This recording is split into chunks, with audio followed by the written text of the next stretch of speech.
In India, usually a lot of people believe that as parents, it's their duty to save everything for their kids, for the inheritance, right? Like the kids will get everything. Using all the money for pledging and giving it back to the society or giving it to the children.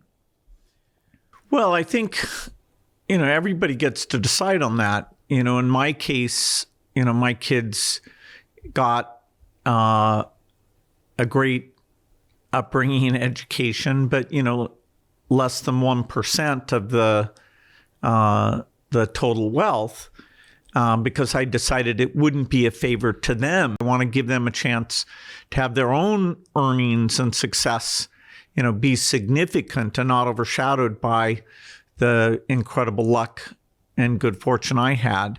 And different families see that differently. I think the people who've made fortunes from technology are less dynastic, and so they'll even take their capital and give a lot of that away.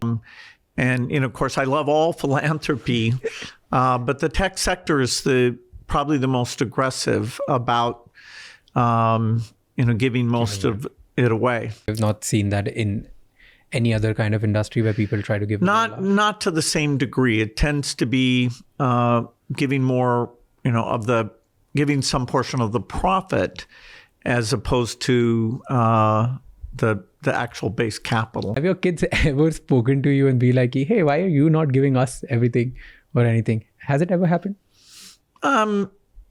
You don't want your kids to ever be confused about your support for them and your love for them. And so I do think explaining early on your philosophy, that you're going to treat them all equally, and that you're going to give them incredible opportunities, but that, the highest calling for these resources is to go back to the neediest through the foundation. They've seen the success of the foundation. I hope they're very proud of the foundation. And